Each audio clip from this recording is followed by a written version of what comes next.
매년 여름이면 어김없이 한반도를 찾아오는 태풍.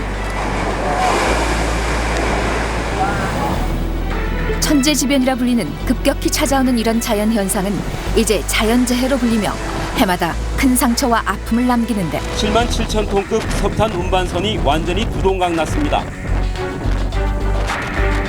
태풍이 휩쓸고 간 자리, 그리고 변화하는 자연. 태풍은 아직 끝나지 않았다.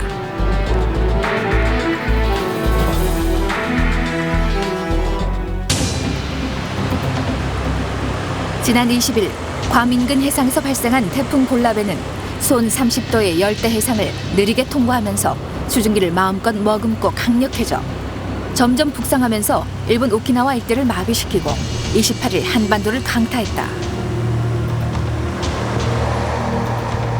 태풍 볼라벤으로 부산 경남 지역도 크고 작은 피해를 입었는데 부산 양정동의 한 학교에서는 등교 시간이 막 지난 오전 9시 학교 외벽이 일제히 떨어져 나와 2명이 다치고 차량이 석 대가 파손되는 아찔한 상황이 벌어졌다. 또 부산 서면에서는 몰아친 강풍과 집중호우로 리모델링 공사장 가림막이 쓰러지며 인도를 덮쳤다.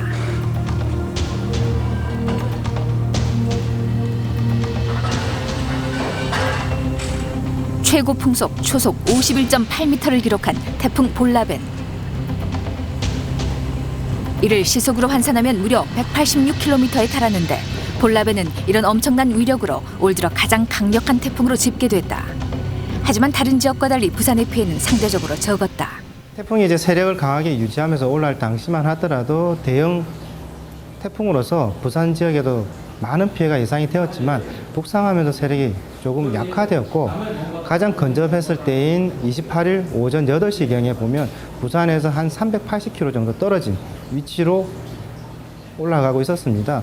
따라서 부산 지역에서는 태풍하고 거리가 좀 떨어져 있다 보니까 상대적으로 적은 피해가 발생하였습니다. 우리나라를 관통한 태풍 중 역대 5번째로 강력한 태풍으로 손꼽히는 볼라벤은 강수보다 강풍이 특징. 경남 사천에서는 석탄 운반선이 두동강 나고 침몰어선의 긴급 인명 구조가 이루어지는 등 이번 태풍으로 총 25명의 인명피해가 발생하고 전국적으로 193만 가구가 피해를 입어 피해 금액만 약 수천억 원을 넘어설 예상이다. 태풍 볼라벤과 비슷한 피해는 지난 2003년에도 있었다. 바로 1959년 사라오 이후 최악의 태풍으로 꼽힌 매미다. 태풍 매미로 부산에서는 수백 톤에 달하는 대형 선상 호텔이 좌초됐고 간만항의 크레인이 무너지고 침수 피해는 물론 사흘 동안 정전 대란이 이어지는 등 엄청난 피해를 낳았다. 태풍 매미로 전국에서 총 130여 명의 사망자가 발생했고 피해 금액만 2,700억 원에 달했다. 올해 찾아온 볼라벤은 최악의 태풍 매미보다 더욱 강력할 것으로 예상됐으나 우려와 달리 부산 지역의 피해가 적었던 이유는 무엇일까?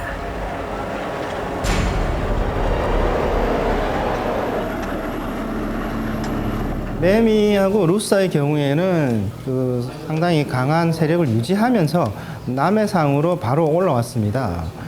우리 부산이라든지 남해안 쪽으로 바로 올라올 경우에는 우리가 태풍의 오른쪽에 위치하면서 가까운 거리에 있다 보니까 태풍의 강한 세력을 바로 받기 때문에 이번 볼라벤하고는 다르게 많은 피해를 주었습니다. 지난 2002년과 2003년 남해를 관통했던 루사와 매미의 이동 경로와 달리 볼라벤은 서해로 빠져나가며 세력이 약해졌다. 전국적으로 적지 않은 피해를 남겼지만 부산 경남은 지난 태풍 매미 때의 악몽에서는 벗어날 수 있었다. 이처럼 태풍 이동 경로에 따라 신속하고 적절한 대응이 이루어지기 때문에 태풍의 이동 경로가 무엇보다 중요한데 최근 들어 남부지방에 우려할 만한 통계가 관측됐다.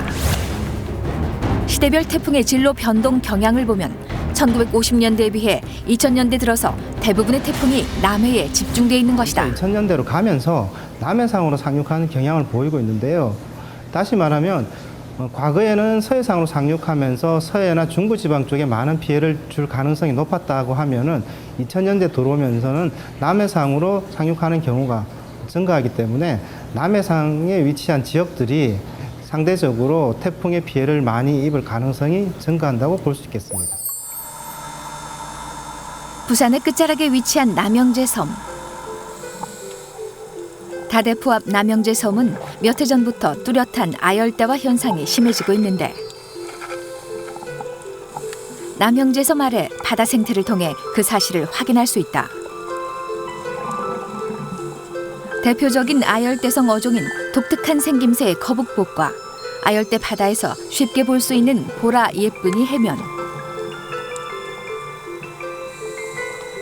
또 화려한 자태의 전형적인 아열대종 어랭 놀래기부터 수많은 자리돔무리는 이곳이 부산 앞바다임을 의심케 한다.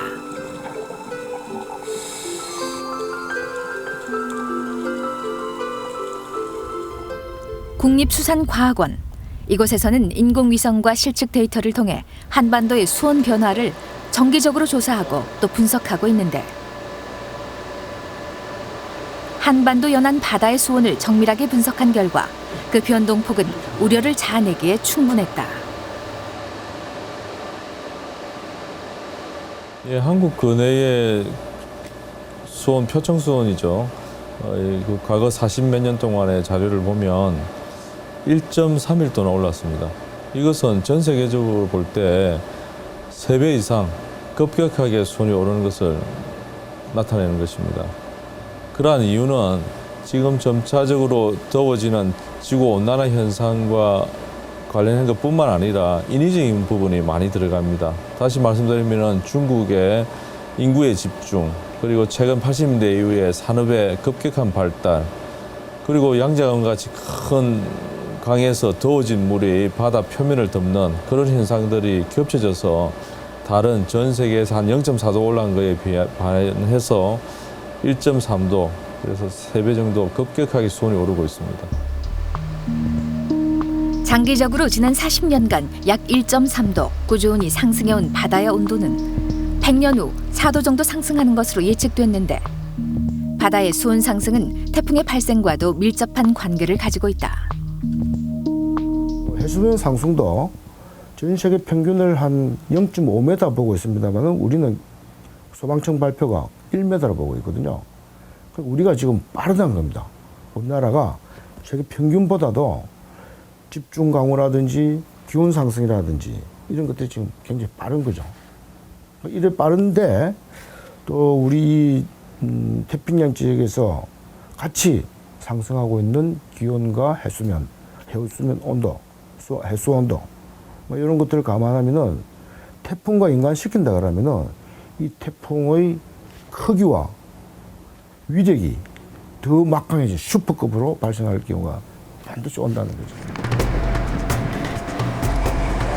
지금 부산 지역은 해안가에 대부분의 초고층 건물이 밀집해 있는데 특히 마린시티 일대는 해마다 태풍만 오면 가슴을 쓸어내려야 하는 사실상 제위험 지역이다. 지난 태풍 매미 때보다 약한 볼라벤으로도 파도가 해안 옹벽을 넘어 해안도로까지 밀려오면서 도로가 침수되고 화단까지 파도가 밀려 들어오는 등 피해를 낳았다.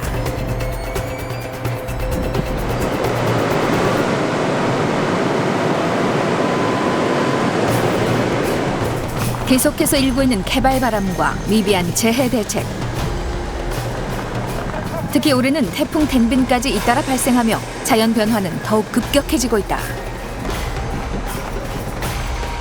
기후 변화가 일어날 수 있는 여러 가지 영향들, 현상들을 관측, 모니터링할 수 있는 이런 연구가 우선 필요한 거고요.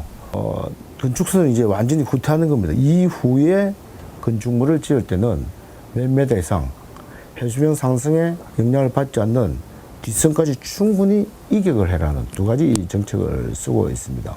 그래서 우리도 지금 다른 외국에서도 준비를 하고 있습니다만은 특히 우리 부산 같은 경우에는 해운대나 이런 주변에 바닷가 주변에 지금 고층 건물들이 계속 입주를 하고 있고 이런 상태에 있어서는 법이나 조례 개정을 통해 가지고 건축물 해안가의 건축물 입지 제한 같은 그런 것들이 반드시 필요하다고 생각됩니다. 급격히 나타나는 위협적인 자연 현상. 그리고 자연재해로 불리는 그 현상 속에서 한없이 나약한 우리의 모습. 하지만 이 모든 현상들은 우리가 피할 수 없는 자연의 일부일 것이다. 헤아릴 수 없는 거대한 자연의 변화 속에서 앞으로 더 큰 피해를 막기 위해선 이제 다양한 자연 현상에 대한 보다 깊고 넓은 관심과 유기적이고 체계적인 연구, 또 그에 따른 거시적인 대응이 필요한 시점이다.